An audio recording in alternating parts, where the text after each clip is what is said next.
Momentum is clearly on the side of J.R. Shepard. Having won 5 straight races, it's appearing as though he's got a firm handle on this Grand National car. Only 3 races remain, including today, so if anyone is going to step up and challenge him, the charge has to start now.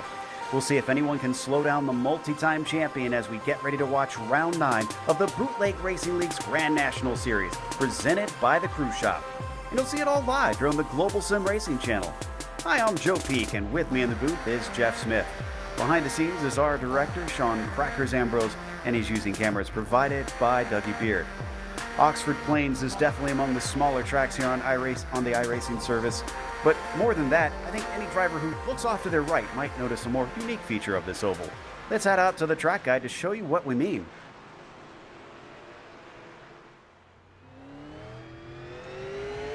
Hello everyone and welcome to the Global Sim Racing Channel. I'm Brian Yazik in the GSRC Super Late model. Here we are at Oxford Plains Speedway, a little unique track.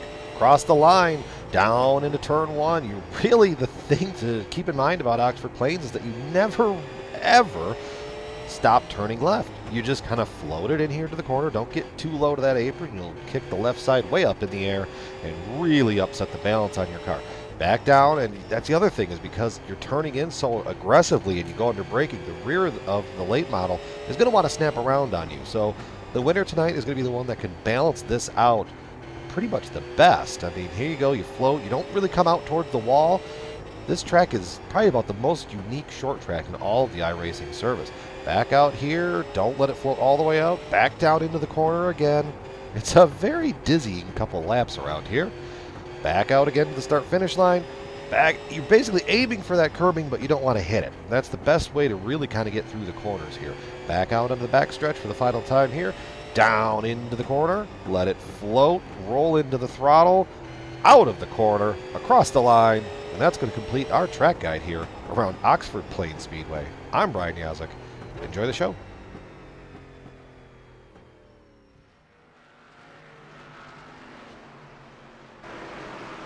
As you can see, no wall to keep the cars in, so if they go off, well, they might really go off. And Jeff, I think that's going to be a big talking point tonight.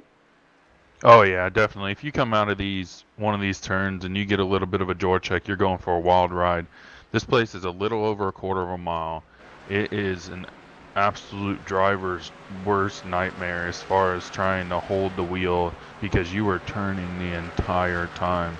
So, and these guys don't have any baking, so there's nothing to hold you down there. So you really got to get it woed up, get it going straight, and get it going again. If you figure that. Yes, certainly should be a pretty tough one, but before we get to the rest of the racing, let's remind you of our sponsor, the Crew Shop. The Crew Shop has been in operation since 1986. They are a team of highly experienced travel agents that have a huge passion for travel. They specialize in cruises, all-inclusive resorts, escorted tours, Disney and family travel, groups, honeymoons, and weddings. They would love the opportunity to help you plan your next vacation. Give them a call today. That's at 260-755-6125, or visit the Crew Shop at thecruiseshopfw.com online. The Crew Shop is dedicated to fulfilling their clients' dreams one destination at a time. I do believe we have one of our drivers ready to talk to us. Jeffrey Harden is ready to give us a little chat here before we get to the race. Jeff, welcome to the booth. This is one of the more distinct ovals that we're going to be racing at today. It's, as one of our co-commentators called it before, we kind of consider it the donut. Yeah, it's definitely one of the more unique tracks. It's a big-time challenge tonight. It seems like there's dangers to the inside and to the outside. We were just talking about how, like, well, if you go to the outside, well, there's no wall to run into, so you could find yourself losing a lot of time there. And there's also, well, a source of fun, I guess, to the inside if you're not racing, but those ant hills or whatever you want to call them around the light poles. Yeah, if you're messing around by yourself, you can use those to launch yourself pretty good. That should prove fun for anybody who sees this and sees, well, I could go and set up a test session and get myself out there. But let's talk about the race itself today. Of course, we're expecting it to be a little bit hard to pass with us having such shallow banking. So what are you expecting? Do you think there's you'll be able to make moves? Do you have a plan for that at all? I'm just out there trying not to make mistakes. This track is so hard. You never really get full throttle. You're on the brake really early. It's really easy to overdrive the corner or be too aggressive coming off. We always used to hear Brian Yazik and some of these other commentators talk about the curb at the bottom too, and call it a curb stomp. If you hit it, it just seems to be nasty in the modifieds. Is it any easier in the K&N car, or is it still something you need to avoid? Oh yeah, you need to avoid it. If you hit it, it likes to either kick you over the curb or throw you back up the track about a lane. Ooh, so we'll have to watch out for that if people are driving too wide, that they don't get pinched. Best of luck. What's your goal today? Not embarrass myself. I think that's a good one. That's Jeffrey Hart in number 44.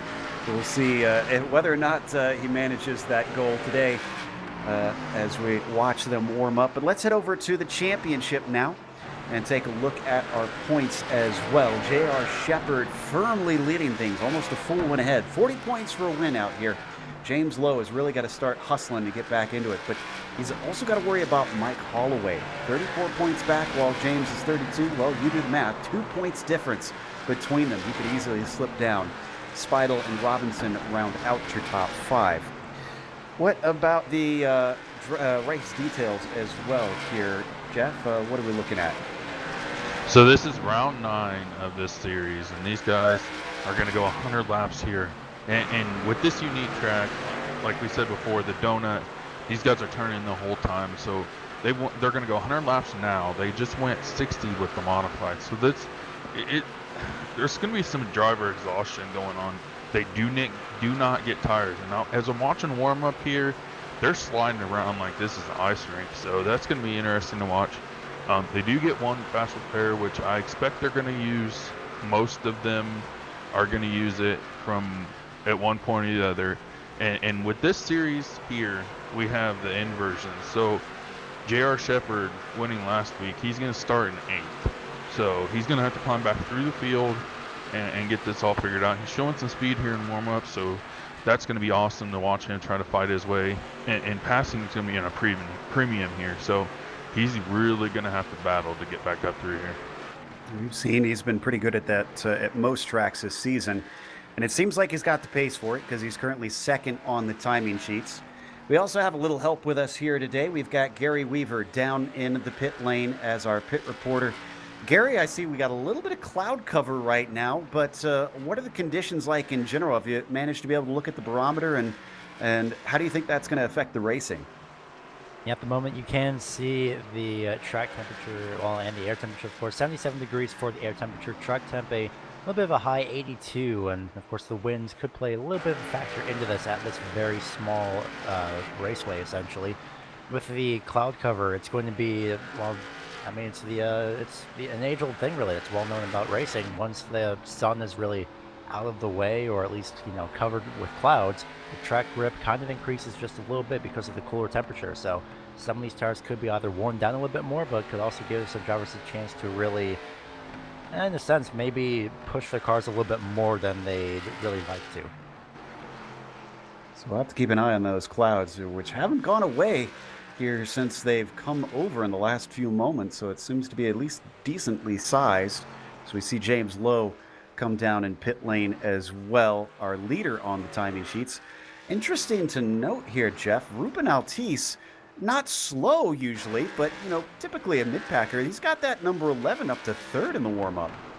Yeah, I was watching him come up through the pack, and I was noticing the same thing.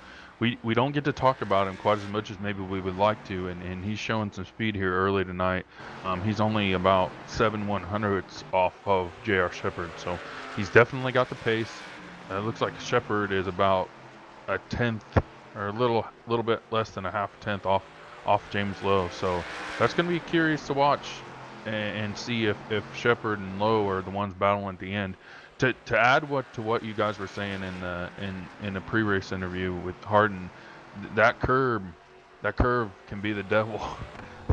If you get it with the front of that car, it's gonna blow, and that's just all there is to it. So you really got to be careful. I know especially in the super lates, it's really, really bad. So these guys are going to have to stay off that curb as much as possible.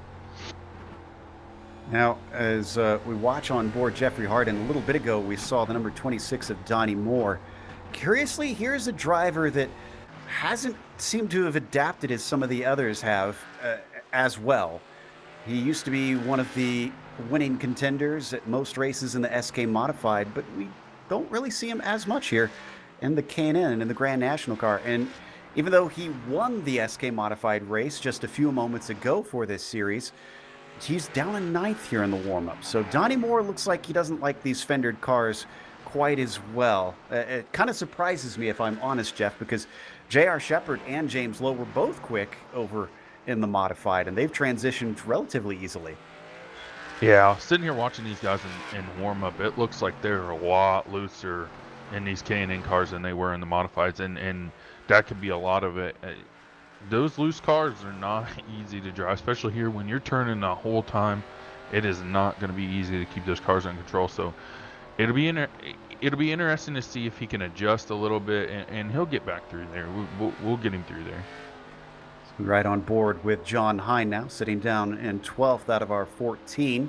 One of our drivers trying that high line. That's Chris Wolfson that we saw there up there with the 21 of John Hine going underneath him. Now we hop on board with Wolfson, who's actually one position down here in the time and in scoring. Starting to run out of time as they continue to practice, seeing drivers experiment, because, well, now's when you can experiment, Jeff. Oh, and there goes John Hine off into the weeds. Yeah, this place is rough. I was kind of thinking about that earlier. Gary, do you think the high line will end up coming in here later in the race, or you think these guys are gonna have to use it, or what do you think? I'm not entirely sure. It depends really on just how this race is really going to go. Some drivers feel like they really have the grip and the speed to really use that. I guess in this case, the middle lane.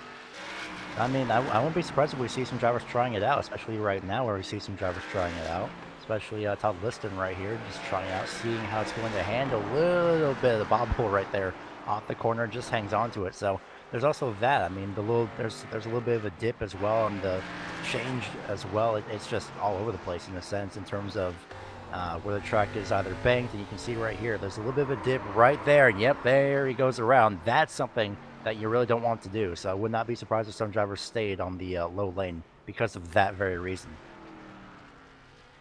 And he did find the anthill too, which caused some damage on the rear of the car. So they have to worry about those because it could certainly disrupt the bodywork and probably the suspension too, depending on how you hit it, if you hit one. We have seen it happen here in this series before. Just about 30 seconds left, and then they will regrid. As we mentioned earlier, they are gridded in reverse order of how they finished for the top 8 last round. With us only having 14 drivers, though, we could see our winner, J.R. Shepard, starting a little bit higher than 8th position. We'd have to check our charts to see if anybody who were in the top 8 last week did not show up. Still getting a lot of that cloud cover, and it hasn't taken the temperatures down drastically, unfortunately, for our drivers. Apparently the main pavement is not giving up a lot of that heat today. Checkered flag is out, so let's head over to our grid for today here, round 9 in the Bootleg Racing League's Grand National Series. Brad Speidel will be starting it on the pole today. You've got Lowell Jewell starting in 2nd, followed by Todd Liston in 3rd. And what did I tell you? We could be missing a few. J.R. Shepard all the way up in 4th at the start. That'll make life easier. Jeffrey Harden starts in 5th, and you got Joe Segala in the 6th position. Bruce Pearson starts 7th today with Donnie Moore in 8th and Ruben Altice in 9th. John Hine rounds out your top 10, Jeff. Yeah, and it's going to be interesting to see how some of these guys climb from the rear here. I'm having technical difficulties. James Lowe starting 11th, Chris Wolfson 12th, Tim Shinosky in 13th, and Matt Shinosky in 14th. So you got those guys starting in the back. James Lowe, he's coming. He's coming quick. All right, we get 2 pace laps around here. Speidel leading the way in that Pabst Blue Ribbon machine with Jewell to his outside. but can they hold back the likes of J.R. Shepard? He will be starting on the outside, and that could cost him a spot or two, depending on how his start goes. He could find himself shuffled backwards, depending on if there is an opening down at the bottom. So, as we come around on the second pace lap, waiting for that Mustang pace car to duck into the lane to give control to Brad Speidel, the number 5, also eager to get on the throttle. There goes the pace car. Speidel waits. Green flag is out. Now he's on the loud pedal. Ooh, and it's not the best of starts because Lowell Jewell looks like he almost got a little bit of a jump. Liston, though, starting to get the inside of the 19. He is going to take that second place away. J.R. Shepard sneaks down and keeps his 4th place already on the bottom line behind them. Jeffrey Harden side by side with Segala, and no time wasted here, Jeff. Look at J.R. Shepard already looking for 3rd. Yeah, he is coming. He's not waiting around. He knows he's got to get to the front. He's gonna work on Lowell Jewell right here, and he's gonna get to Todd Liston really quick. He's not waiting around, guys. So he manages to get by the number 19. That settles down. Top 5, all pretty single file. Looks like Joe Segala still dealing with a lot of cars going underneath him because Bruce Pearson gets through. Now the number 11 of Ruben Altice as well, trying to demote him back. Watch them swinging it through 1 and 2. So far, so good, though, as everybody's been clean. Yeah, I'm actually really impressed on how well these guys have kind of kept it through the first 5 laps here, kept it under control, and it's almost like a controlled chaos, if you will, on these first few laps. Speidel's loving this. He's certainly been streaking away so far, about 0.7 of a second ahead of Liston. Usually I would say that's a good thing here, Jeff, but this early on, I almost wonder if Brad's using up a little bit too much tire. Yeah, and especially here where you work that wheel so much. If you dig too deep, too hard, too quick, you're not going to get to China very quick. This is right on board with him, looking from the rear bumper. Whole field is now single file.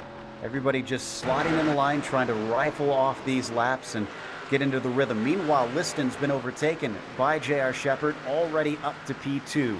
So lap 8, and the gap is 1.1 seconds. Keep that number in mind. Let's see how it goes from there. Yeah, another one that we were kind of taking a look at in pre-race. James Lowe, he's worked his way from 11th to 8, so he's going to make his way up here too. He's working on Ruben Altice right now, and if it goes anything like it has in the past, he's going to, and he goes to the top side. Is he going to make it work? He's trying, but he opens the door on Donnie Moore, and I think he thinks twice on that one because he immediately gets down low and covers off Donnie before he can get his nose in. So we ride with the 26, coming down deep and as close to that curb as he dares. So far, nobody's clobbered it that I've seen, but you can see the sun is setting. That means the temperature should continue to go down. Yeah, and I'm watching up here on Brad Speidel. If you take a good look at him, he is sliding him into the on entry, and that is going to be a terrible thing on these tires, especially not having tires in this series. He's going to have to work that wheel so much. It's really going to be a tough race for him getting going. Lap 13, and it's down to 0.6 of a second now. So Shepard is coming, and he's coming fast. Now, we like to say here in racing, it's one thing to catch a car, it's another to pass them. I have a feeling that's going to ring true today. Oh yeah, Speidel's not giving up that spot very easily. It's going to take a mistake or him being too conservative in order for J.R. Shepard to get that. But J.R. Shepard is not going to back down either, and he's not going to back down, but he's not going to drive over him. So he's getting a run right here. Speidel's going to have to fight him. He's already gotten to that back bumper. So what kind of move is he going to take? Speidel goes a little bit wide off the corner. That could be the thing that JR is looking for. depending on how aggressive he wants to be on the 98, watching forward. That time tucking it a little bit tighter there for the number 5, making sure that he doesn't have an opportunity. But there on the backstretch, yet again, a lower line for Shepard in comparison to Brad Speidel, Jeff. Yeah, to me, that lower line is a lot harder to drive because you got a lot more that you have to kind of slow up in a straighter line. You got to slow up a lot more, but J.R. Shepard's doing a really good job of handling it here. Continues to try and keep that nose down to see if there's any sort of opening. So far, nothing doing. Behind them, they have lost Todd Liston by a bit of a margin, and another big look down there. But it looks like the 5 is going to shut the door. I think it is go time for the 98 early in this race. Yeah, and J.R. Shepard's not one to drive through you, but he is going to lose patience if he keeps sticking to this. And Brad Speidel goes up. Oh, man, that's a big mistake on his end. Yeah, as soon as that nose was in there, Speidel was not going to try and cover him off. He let him through, but almost lost the car off of 3 and 4. He recovers. He's still in second place. The gap that they pulled to Liston has kept him safe there. Liston himself also gapping the field. It's 1.4 seconds back to Lowell Jewell in 4th position. In fact, those two have their own little pair.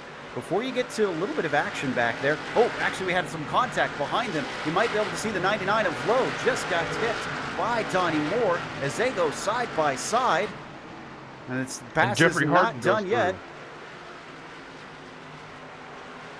And a little shove to the back, maybe a little displeasure there from James Lowe. Let's take a look at the replay, exactly how that happened. You talked before we went live, Jeff, about how you thought the chrome horn was going to have to be used for any passes to be made, and this looks exactly like what that was. Yeah, if these guys really hang on to the bottom, it's really hard to pass, and eventually time is just going to run out, and people are going to start getting frustrated, and especially when they're working as hard as they are, it's going to be time to go, and it's going to have to be Oprah all over again. You get a chrome horn. You get a chrome horn. So Lowe slides up the track and manages to keep it going at least as we come back live. Donnie Moore is using that bumper up. He just slid up. I think it was James Lowe again got him loose and got past. No, that was the 11. That was Ruben Altice. Wow, Ruben slid another spot. Donnie Moore is pushing, and he is pushing hard. So here's the question, though. I have to imagine that doesn't make many friends out there, Jeff. So is Donnie Moore at risk at someone taking retaliation on him on that? Oh, absolutely. He's got James Lowe right there behind him, and James isn't going to play nice. He got the bumper. He's going to give the bumper. And with Donnie working on Bruce Pearson, I don't see Bruce taking that too easily either. Yeah, definitely not this early in the race. Lap 30, not a good thing to be just pushing people around. A little bit of a shove from behind, and there you go. There's another push. Man, it is aggressive out here very early. We're only lap 31, and Bruce Pearson doesn't lose it compared to his compatriots. So let's see what the 26 does this time. He's going to get that nose in. Doesn't quite make the touch, but I think he made his point enough that Pearson gives him space, and he's going to pull out. But that unfortunately opens the door for the 99, who does give a little side rubbing and allows himself through as the 96 has to give way. And even as much as they're bumping and banging and knocking people around, we haven't had a caution. Like, I am impressed at how well these guys are hanging on. You know, we got the best of the best out here anyway, and this really just proves it because, like we're saying, Donnie Moore is using that bumper and nobody has lost it, and he's giving it to him. He's getting ready to work on Lowell Jewell. Let's see if he's going to be as nice as he has been getting through the field. Poor Bruce Pearson was freight trained after that. He got passed by both Altice and Shinosky from that action. Meanwhile, I've been keeping half an eye on Brad Speidel. I thought for a while he was keeping up with J.R. Shepard. That's not the case anymore. You can see they are way ahead of him, and we are riding on board with Todd Liston now, who is going to attempt to see if he can overtake Brad Speidel. In fact, he's got a nose in down into 3. Speidel once again way wide out there, and that is just his Achilles heel, as the number 87 is going to be able to get to the inside. He doesn't have the pass done quite yet, and now he's totally through. I'm starting to think what we were talking about earlier, Jeff, is exactly what's happening. Brad Speidel has no rubber underneath him. Yeah, watching Liston get the run that he got on exit there, you can tell Brad Speidel used up a lot of his stuff in the run, and that's unfortunate that he's not going to get a good run. I maybe if he gets him cooled off, he can get a little bit more power, but it's going to be hard the way he's sliding in. So with that pass done, let's head back to Donnie Moore, because he and James Lowe are still close to one another. And though we've seen Lowe give a couple taps here and there, we haven't seen him actually move that 26. They've got about 2.5 seconds up to Jeffrey Harden. So if he did want to battle and try to catch up to Jeffrey, now's the time to do it, as he almost gets into him there as we ride on board with Donnie Moore. But at the same time, I almost wonder if maybe the 99 is thinking, well, let's see how fast Donnie is. Let's try and catch up to Jeff, and once he does, try and pounce when he's distracted. Yeah, that's kind of what I was thinking. If these guys are patient and they kind of not so much work together with it being the short track, but if they work together and don't really battle, they can pick off Jeffrey Harden pretty quick. It's Brad Speidel. And these guys are looking at battling for a podium spot. That's huge. Now, I don't want to jinx things, but Jeff, you made a prediction before the race and saying it was going to be an either-or situation. You want to tell the audience about that? Because one of them seems to be coming true at this point. Yeah, I was fully convinced before this race it's either going to be 100 laps that go as quick, or it's going to be a caution fest. And we have not seen one yet. I'm really impressed. We see these guys do this each and every week, but I am still really impressed with these guys on how well they're able to handle this track in these conditions. Watching this battle for P7 right now. Altice getting a little bit of a stack up behind him. Shinosky and Lowell Jewell both riding. They're not too far ahead of Pearson, though. He has dropped off ever since he got passed by those drivers. Looks like Shinosky taking a little bit of a look, but still not close enough to really do anything serious on the number 11. Yeah, and it looked like he got a little bit of the curb, but it looks like Shinosky might have saved a little bit more of his stuff in the early go. I personally, I would have saved everything to halfway, knowing that you're going to be at least 50 laps better than the guys ahead of you. If you save enough, I would have saved for the first half.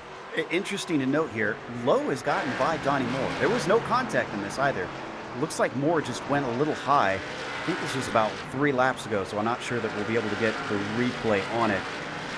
Oh, looks like you've got it. Let's see here. Because it looked to me like the 26 just drifts up, and if I didn't know any better, I almost say he let him through. Yeah, James Lowe, you get him in your rear view, and you know it's time to go. And maybe that's what Donnie Moore's knowing, that he may not be as strong as James Lowe, and he let him get by him so he can work on Jeffrey Harden by Brad Speidel and maybe work those guys back to him.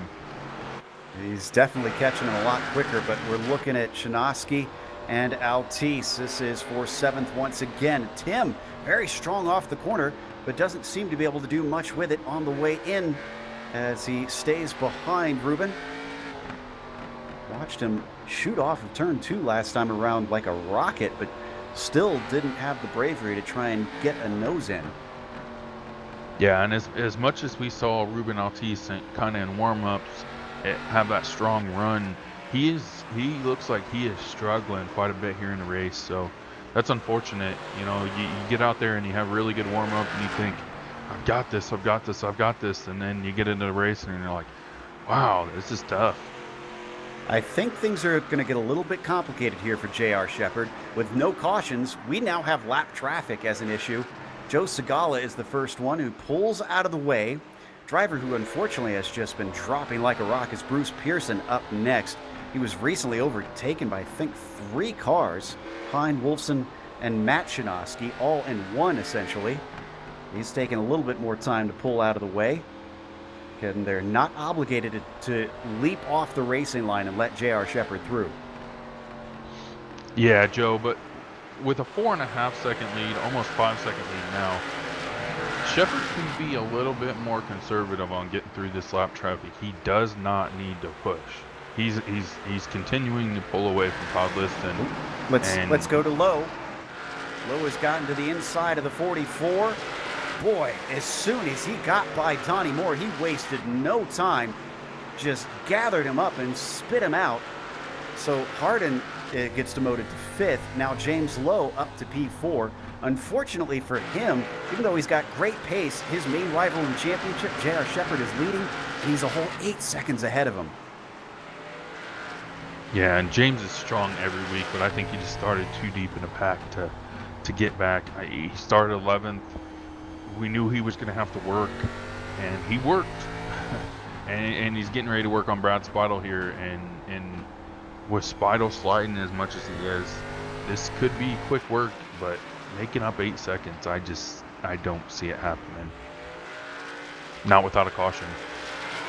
And it looks like Brad Speidel is in dire need of some fresh rubber, which unfortunately will not be coming in this race.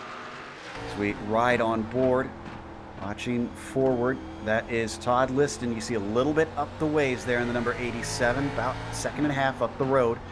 But you can't see in his mirrors right now that the 99 of Lowe continues to get bigger and bigger. In fact, he's less than a car length back from him. Yeah, and even maybe a caution to get to cool the tires off a little bit would help get some grip back. Look at that. As soon as he got to the back of him, I don't think even Brad is fighting at this point. I think he knows he's got nothing left, and he's trying to finish this race. That puts him down to 4th, and Jeffrey Hardin is even catching him now. Yeah, meanwhile, J.R. Shepard's worked his way all the way up to putting 9th place a lap down and working on 8th place. He is on a rail tonight. Yeah, he's just about lapped half the cars that are out there at this point. So if we did get a caution, our lucky dog right now is Matt Chinoski, which should be Ruben Altice in just a moment. In fact, Ruben now getting Altice out of the way. Didn't even put up a fight. Well, Altice knows that he doesn't want to waste too much time with Chinoski right there behind him. In fact, he will be able to stick his nose in as Chinoski managing to overtake Ruben Altice. Caught him a little bit napping in the lapping process. So the 11 finds himself shuffled into 9th. How's your view down there from pit lane, Gary? I know we haven't had a caution for you. What are you seeing down there? That's more than all right. Right now, I've just been looking at Todd Liston the past few laps, essentially, ever since he's been sitting in 2nd. He's actually been sitting around the 16-second bracket ever since about lap 35, and that's basically when the tires have started to fall off for him. Again, it's just the tires just getting, worn down over time, of course. The right front just slowly starting to go, but he's managing very well for the moment, still sitting in 2nd. Fastest lap on lap 12, which is still remain just under, I should say. Well, you got some action down on pit lane. Lowell Jewell has joined you, but I'm not entirely sure why there, Gary. We'll have to send you off to that stall to see if we can figure out what happened. There you see him on your screen while Gary's running down there to try and see if he can research what made him decide to bring it into the lane. I can report that Lowe has gotten the gap down to 1.3 seconds behind Todd Liston. Yeah, it's going to be... I'm curious to see how much of that lead that Lowe can pick up on Shepard once he does get past Liston. And we got 30 laps here for a caution to come out. Maybe Lowe gets lucky. Maybe he gets that caution. And then we have to see how much he has burnt up his tires getting around these guys. As quickly as he has, compared to J.R. Shepherd, who's been able to get out and ride, basically. Meanwhile, I'm getting a beep in my ear from Gary. Gary, what happened with Lowell down there? What happened with Lowell Jewell? He actually made contact with the curbing, just trying to look back at the replay again to double check and see, make sure. But he did get a little bit of a left front hit on the curb, so that is why he is in the pit road right now. More than likely, have something internally damaged. Well, that is a sad way to end. And a testament, I guess, to the clean driving tonight, because our first potential DNF looks to be not an accident, but a driver just hitting a curb too hard. As we go to ninth position, Ruben Altice, once again under threat. Has not been a good night for him. The 7 of Chris Wilson and the 21 of John Hine just climbing all over him. In fact, on the attack. Oh, and up into the curb for the 7. And there it Absolutely is. There it flying is. into He the air. hits the curb and it blows. And I'm have a suspicion that that's what happened with Lowell Jewell also. Pulls off the racing line and pulls it to a halt. His day is done. Gary, this is one of the more phenomenal incidents we've seen in a while here in this series. Yeah, I've personally had these types of incidents, unfortunately, in the street stocks as well. So I can easily relate. You try and get the open line as soon as possible, but then you realize, oh wait, there's a curb up here, and he tried to stop in time, but unfortunately, it was just too little, too late. A little bit of Mark Webber in China there. Action with poor Chris Wilson. As we head back to fourth, and it looks like Jeffrey Harden now under threat from Tim Shanoski.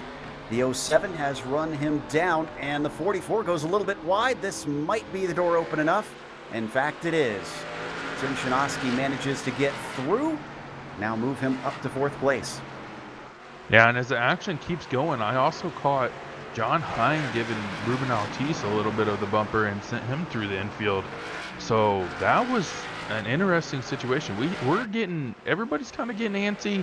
They know that Shepherd is coming. They don't want to go that lap down just in case we do get a late race caution. It's time to go now, boys. Yeah, speaking of late race, we have fewer than 20 laps left, and still not a single yellow flag has been shown. And in fact, I believe we're getting a lot of drivers lapped now, because I see, where is our leader? Yeah, he is behind Tim Shanoski in fourth. Yeah, and Joe, that is a testament to these guys and how patient they can be. Oh. Oh, wow. Altice up on the curb. And yeah, I think I'm trying to see exactly where. Let's look at the replay. You know, I think it was trying to get it out of the way of the drivers who were lapping here, because it doesn't look like he hit the curb. It just was very slow to the inside. There goes the 99 of Low.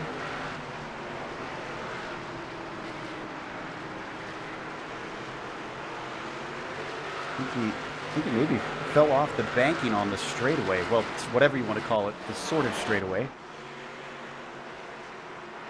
And those, like they were saying earlier with the practice, if you get a practice session here and you get launched, you go to launch off one of those turns. It's a lot of fun to kind of play around here when you're not heated in battle.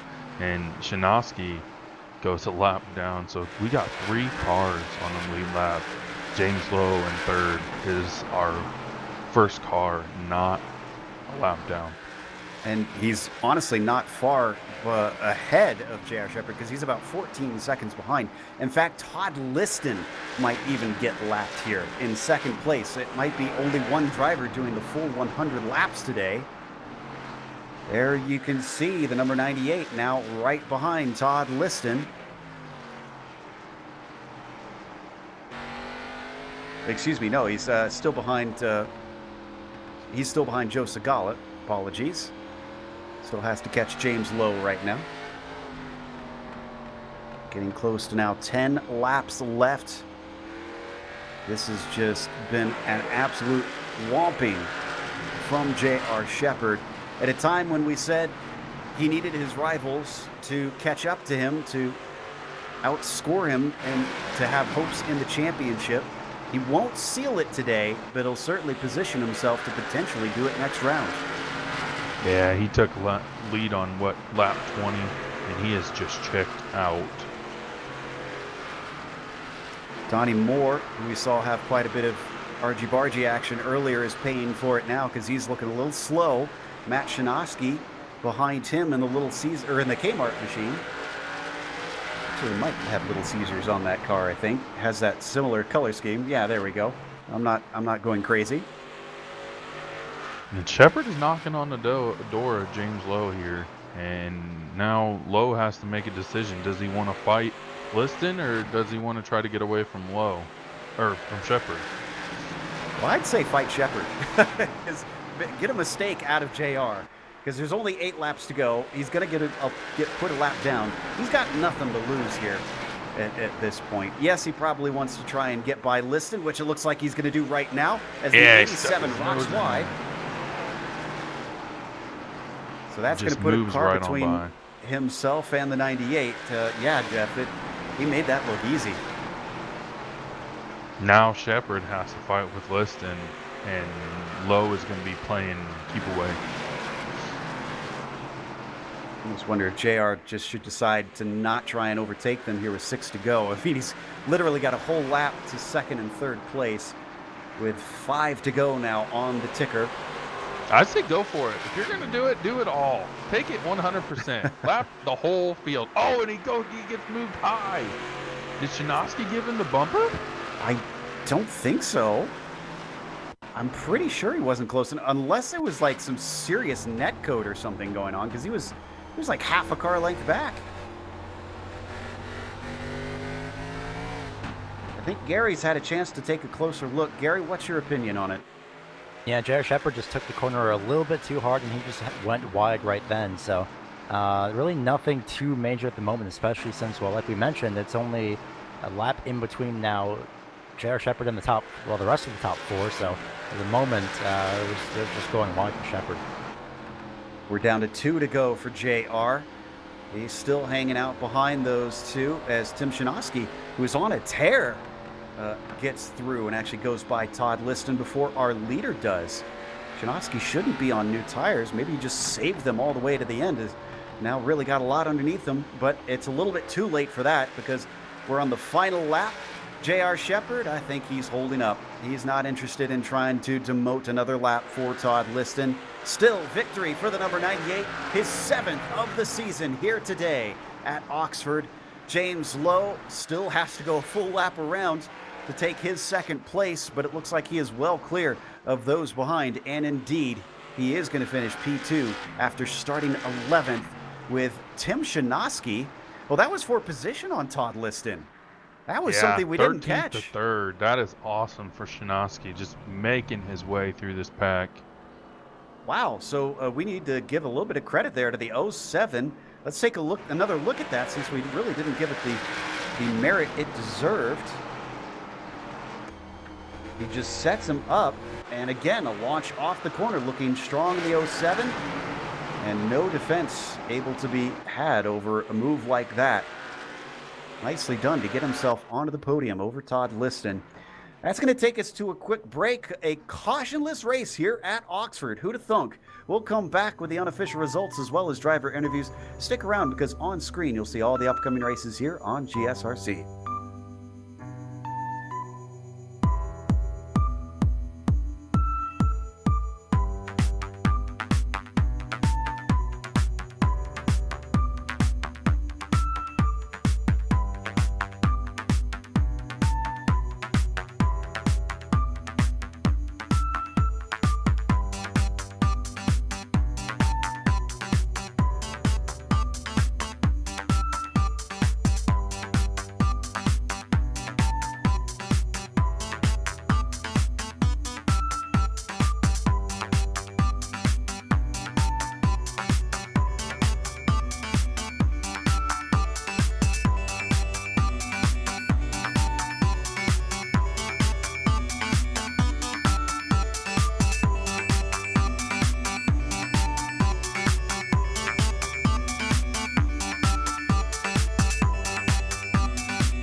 Welcome back to Oxford Plains. We had 0 cautions. That's right, 0 cautions today here at this track of all places. And J.R. Shepherd lapped everybody except second and third place.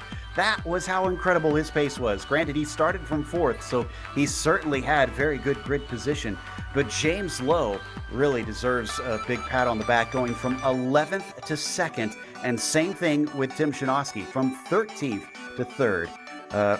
Make that 4 drivers still on the lead lap, actually, I should say, because Todd Liston finished in 4th and was still ahead of J.R. Shepherd. Then you get into 5th place. First driver a lap down, Jeffrey Harden seemed to slip backwards a little bit late in the race. Donnie Moore, aggressive today, moving a few people out of the way to get some spots. Matt Chinoski was P7, with Brad Speidel finishing 8th. Last driver 1 lap down. 2 laps down for John Hine in 9th. And Jeff, we've got Joe Segala rounding out your top 10. Yeah, and 11, 2 laps down, we got Ruben Altis. Also, Bruce Pearson in 12th was 2 laps down. Chris Wolfson had that issue where he hit the curb and had to end his night quite early, and Lowell Jewell actually also hit the curb and had some damage there. So a rough night for them, but a fun night for us. Absolutely, and a fun night for J.R. Shepherd, apparently, because he had speed like nothing else. JR, we had a bit of a debate up in the booth that you started to reach drivers like Lowe and Liston, and I said, well, at this point, he can just hang out here and doesn't need to go for it. And whereas Jeff thought, might as well try and lap everybody. What was your mindset once you started to reach the top runners? Yeah, it definitely been cool to lap everybody, but once I started catching guys that were in that top 8 positions, I was hanging out more than anything, and a lot of them moved over to let me go. So once they did that, I throttled up and went on. But yeah, but just really appreciate them giving me room there. I was trying to take it easy, and my car was just rolling on the bottom so well that it was hard not to get into to some of the guys, because it looked like they were struggling a little bit with their tires. Yeah, absolutely. I'm sure that was exacerbated by the fact that we had no cautions. What was your expectation coming into here? Did you think that we'd manage to have a caution-free race, or were you thinking this would be a yellow fest? Oh, I definitely thought it was going to be a yellow fest. I mean, I ran half throttle the entire race. I never went past half throttle on the straightaways. So these cars are a beast at a flat short track like this, and it takes a lot of discipline to roll the bottom like that. So I'm very surprised. Everybody did a fantastic job, and they were racing each other clean. I'm sure there was some bumping, but that's part of it here at Oxford. And like I said, the guys gave me a lot of room when I came up to lap them, and I think you guys saw in the last 10 laps there, I kind of got out of the way when I saw Tim catching me back as I was waiting on the second and third place guys to dice it out a little bit. So I let him back by me so he could race it out, and it looked like it helped him there. It certainly did, and caught us off guard because we didn't realize that was for position, that Tim was moving through a few guys. Now, next round is at Vegas at the Bull Ring. Do you think you can celebrate in style under the lights in Vegas at for your newest championship? Because you're very, very close to clinching. Yeah, Vegas is a great track. I love racing at the Bull Ring there, and it's another track that takes a lot of discipline, and I definitely think tire wear is gonna come into play there. So I don't believe I've ever driven the K&N car there, so it'll be a new experience, but a familiar track, and we'll go after it next week. Sounds good. Well, we'll wait and see what kind of celebrations we get to have from J.R. Shepherd as he wins again today, extending his lead. Up next, we have James Lowe, with Jeff having caught up to him. Hey, James, great run tonight, 11th to 2nd. 100 laps here with no cautions. How does that, as a driver, knowing that you have to dig so hard getting through the pack, how does that make you feel? Yeah, it was tough out there tonight. I was hoping for a caution or two just because my arms hurt a little bit, but other than that, for about the first quarter of the race, I don't think I cracked over quarter throttle. There just wasn't anywhere to go. And then as the tires started to fall off, I started making some moves there. and I was able to capitalize on a few guys getting high, and made it up to second somehow. Yeah, we saw you guys. We saw you guys using the bumpers out there a little bit and moving people and getting around them. That had to be fun as a driver, but nerve-wracking, as you know. You got to make friends as you go. Yeah, I had a pretty clean night. I just received the bumper one time. But other than that, if they won't buy that bad, you just let them go. And I got them back a few laps later, so it wasn't no big deal. But I was just kind of riding out there waiting for people's tires to fall off to make some moves. Now going to Vegas next week, it's a lot like here. You're up on the wheel, you're wheeling and dealing all night, if you will, and you gotta hope for the best. How do you feel going into Vegas next week at the bull ring? Well, I've had a lot of success at the bull ring in this league, so I'm hoping now that it will be a little bit closer to the front and passing a little bit, be a little bit more, capable there than it was here. So hopefully we'll have a good showing and good clean showing and see what we can do. Yeah, we'll definitely be looking forward. Is there anybody you want to thank tonight? Yeah, I just want to thank the Cruise Shop for sponsoring the league and Lojel for putting all this on, and the other guys, especially tonight. I mean, 100 laps caution free at Oxford Plains, that's a feat, and especially you guys for broadcasting. We appreciate you, buddy. Thanks, guys. That was James Lowe's second place here today. And now a driver that surprised even us in the booth, Tim Shinoski, managing to get up to third. He is talking to Gary Weaver. Here with Tim Shinoski after starting in 13th, now finishing in P3. So 10 positions gained as well, starting outside of the top 10. Finishing in the top 3, one of 2 drivers to do so, the second one being James Lowe, of course. Well, Tim, after this race, what's going through your mind right now?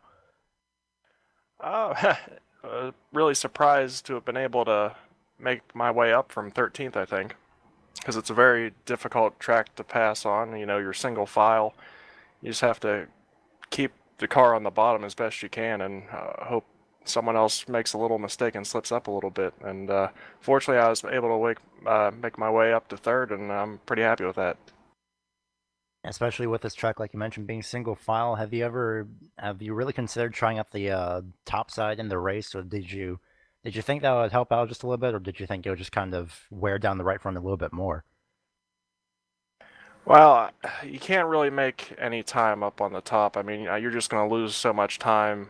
I didn't really feel like it was worth even trying. I've raced here before, and the outside line has never really worked for anyone, so I just wanted to keep it right next to that white curb on the inside, but try not to clip it at all, and I think that's what most people's strategy is at this track. You just want to make it as short as possible and just stay smooth and don't overdrive it, and you should hopefully have a good race. Luckily, heading into next week at the bull ring without a curb, it is going to be a little bit more forgiving in a sense if you do pick the low line a little bit too much. So heading into Vegas next week, what are your thoughts? Well, that's true. You don't have a big old curb there at the bull ring, but next week. It's going to be very important, especially with the braking zones there, to not overdrive, because it's going to be real easy to drive in just a little bit too hard, and you'll just drift up and lose time and lose position. So it's going to be important to, again, stay as close to the white line on the bottom as possible, and just not overdrive and just run your race. Before we go ahead and let you go, anyone that you'd like to give a shout out to for your third place finish? I'd just like to thank everyone for the race tonight. It was fun to go green the whole way, no cautions. That's always a lot of fun whenever that happens, and I'm looking forward to next week at the bull ring. Hope to see you then. Thanks for your time. Thanks, Gary. That was third place finisher Tim Shinoski with some interesting thoughts on the race and definitely a lot of skill behind the wheel. But we're going to close up with a big thank you, of course, to our sponsor once again, the Cruise Shop. If you want to contact them by phone, it is 260-755-6125. Or online, they can be reached at thecruiseshopfw.com. Also, thanks to the Bootleg Racing League for bringing us back for another season of coverage. And thanks to the companies that provide the software and the hardware for our broadcast listed here on your screen. Additional thanks go to June Lalonde, who provides our wonderful music. See the screen for how to get a hold of more of her great work. And thanks to the team today, Jeff, Sean, Gary, and Dougie. If you'd like to find out more about GSRC, including upcoming races, you can find it at globalsimracingchannel.com. Check us out on social media, where we are at GSR Channel for Twitter, Facebook is Global Sim Racing Channel, and Instagram is GSRC_Graham. We've also got a merchandise store. There is a link in the description below. It's simply gsrc.storenvy.com. And make sure and subscribe by scrolling below the video here on YouTube and clicking on that big red button that says subscribe. As we mentioned, in a week's time, we'll be heading to Vegas. That'll be at the Bull Ring, Saturday, March 7th at 8:50 p.m. Eastern. We have upcoming races for other series listed on the screen, so check those out and mark them down on your calendar. But until next time, race clean, race hard, and we'll see you on the track.